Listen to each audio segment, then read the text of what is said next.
Hello once again, this is Sam Pollock speaking. I'm here with my team FakeID, and we're here for our final presentation of the game we've been working on, Idle Tower Defense. This time with soothing music in the background. So the team, once again, is myself. I'm Sam Pollock, the producer. I am Morgan Ethier, and I am the software lead. I'm Erik Enos, and I'm a programmer. I'm Wymer, I'm also a programmer. And I'm Dunster, and I'm a designer.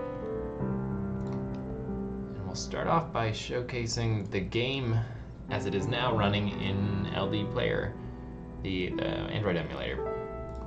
So you can see we can launch into the game. You can check out the options here. You can jump into the instructions for a quick tour on how to play, and let's jump right into it.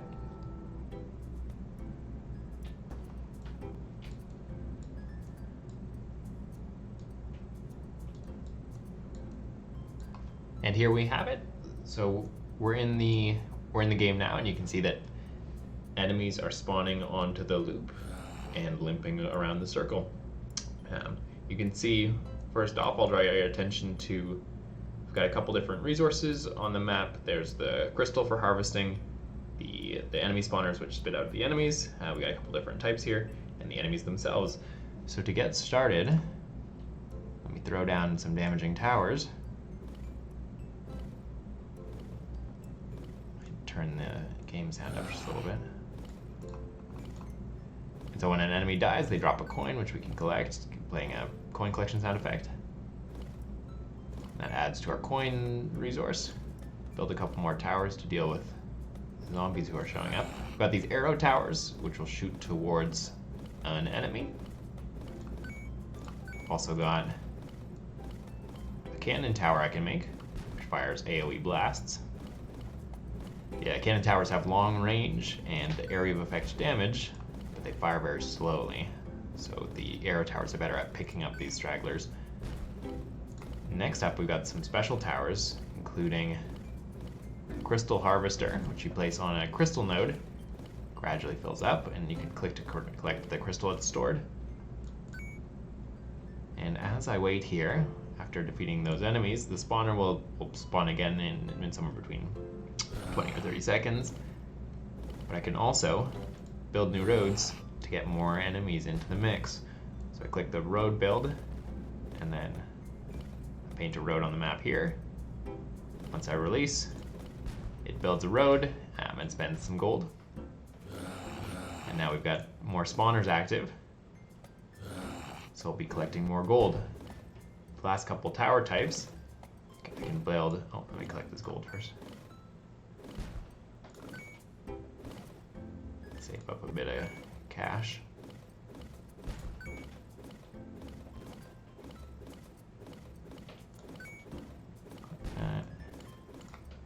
And while I'm here, I'll show some of the latest updates. We've got the camera now locked to the game arena, so you can explore to the edges of the stage, but can go no further.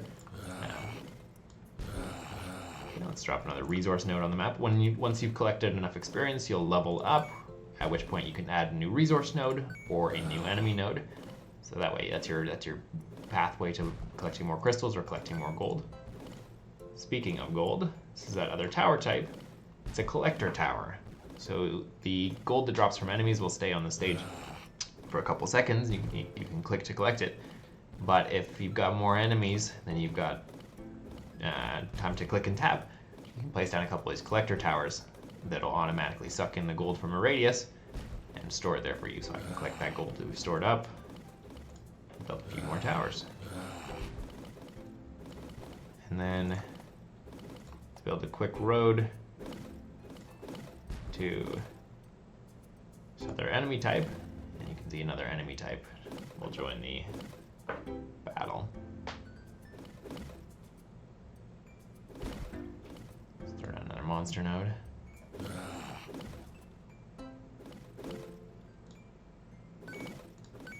Collect some more gold. And as you see there, we've got this indicator above these towers. There's an exclamation point as they're spawning. But once the surge meter fills up, enemies will spawn more rapidly, and this exclamation point will turn to a skull to indicate we're in the surge. That's your opportunity to get a bunch of extra gold and a bunch of extra experience as you kill an extra large wave of enemies. So now that we've showed it off running, I'm going to have the team speak about the stuff we accomplished this milestone and how we did it. So first off, Erik, do you want to talk a little bit about your work with the road builder? Yeah, sure. So originally our roads were just there for testing, so there wasn't much logic built in, and it wasn't friendly for mobile.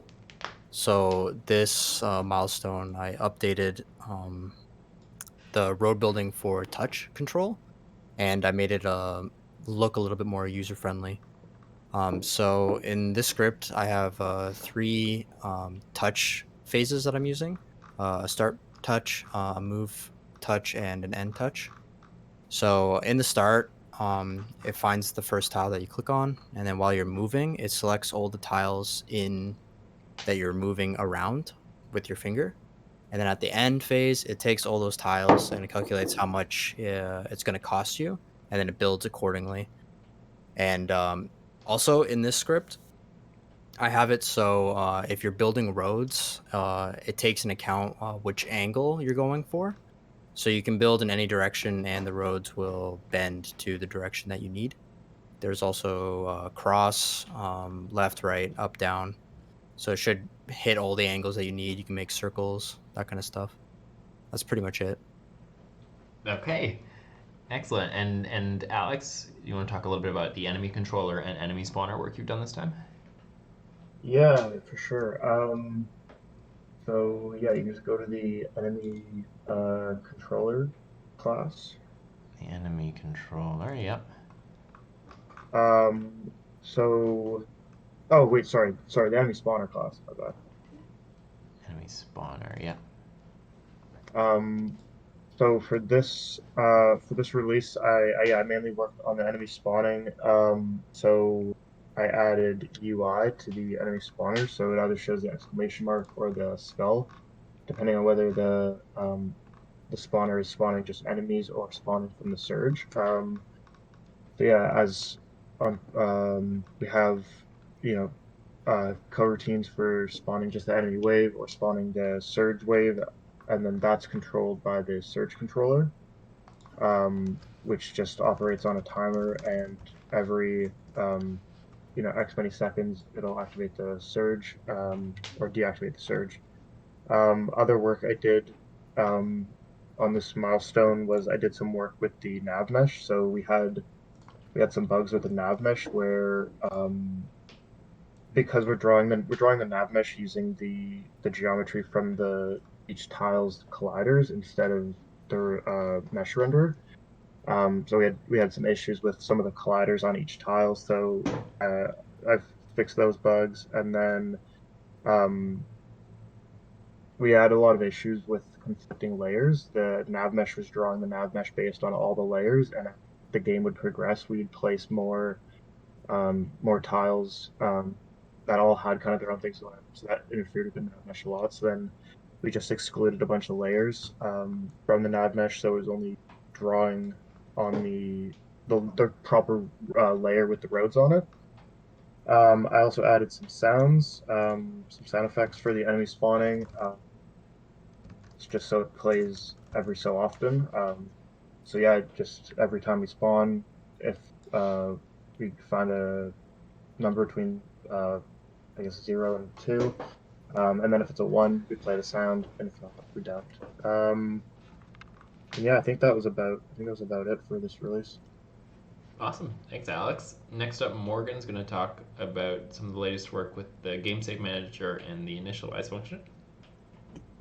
All right. So yeah, if you want to hop over to game save, there we go. Perfect. So pretty much most of the work I did this final milestone involved just a couple of bug fixes regarding the saving and loading. So if you scroll down slightly, you'll see how I go through. Oh, there we go. I grab all. Oh, right there, sorry, right there. yeah. Perfect. Yeah. So I grab all of the tower objects in the map. when the game is actually being saved, I grab all the tower objects and properly kind of like assign a value to them. Uh, the big reason behind that is we do have multiple tower types, and those need to be kind of reflected when you load the game again, because you can't all be spawning just the same tower. You need to respawn the specific tower that you placed down in a specific spot or whatnot. The big issue that we had with this one, since we did expand our library of towers, so to speak, we had to integrate those extra towers into the save and load system that was taken care of here. If you go into inventory, or right under initialize, sorry, initialize. There we go, perfect. So scroll down. Leave it. No, wait. Oh no, this is a different thing. It's back in Game Save Manager, Yeah. and you scroll down to load, I believe. Load game. Oh no, it was inventory. I was right. Inventory. Yeah, so inventory. There we go. Yeah, on load, it'll actually replace. It'll replace all the towers.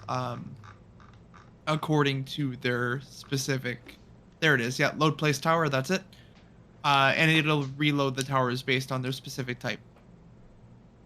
The one big bug I wasn't able to take care of is actually an initialize, as I pointed out earlier. So when I save the game, I save a copy of the integer array, or the 2D array, yeah, which represents all of the roads and spawners and resource tiles and whatnot. I save a direct copy of that, and in theory, when I reload the map, it should load properly. The big issue that I'm having is all the tiles are specifically the horizontal tile. They don't keep their orientation. At some point, I'll attempt to fix it, but we didn't have enough time for it for this milestone. And I believe that's it for now. Yeah, for the time being, it's just a visual bug. The functionality is in place. Yeah, the nav mesh still works. And now Lucas is going to talk a bit about his latest work improving the camera movement. Yep. So just what I added in Move Camera was I added in some new variables just for the minimum and maximum that the horizontal and on the horizontal and vertical axis that we want the camera to move to, and down at the bottom of the update, yeah, right there, just at the bottom of the screen right there, I just check to make sure that it's within those bounds. If it's not, just put it back inside so that you can't leave outside of the boundary of the screen, get too far away from the actual game. Okay, and additionally, Lucas was helping us with all the bug fixes to get things running. I'll talk real quickly about some of the latest refactoring. I did this milestone. A lot of work on sound effects improvements, setting the sound to be more localized, so that as you get further into the game, you've got a bunch of towers and a bunch of enemies going. It doesn't become an audio cacophony. Instead, you're mostly hearing the towers that are on screen and in the center of the screen. That way, you're still getting some audio hints about what's happening, but it's not sensory overload. Additionally, as we're kind of bug fixing on the tower building, again, a lot of this happened in the inspector. Some particularities about the layers and the raycasts, and then in order to better accomplish our design goals and to better match our vision of this game, did some refactoring around the resources. That includes how much resources you earn, how much resources it costs to do things, and we removed entirely the implementation of the stone resource because it was overlapping more than it was helping with crystal. So instead, we shifted our attention to gold and crystal as your primary two resources. And yeah, that's about it for us this time. Once again, thanks for checking out our game, and stay tuned for a live demo of this game that we'll be showing off later this week.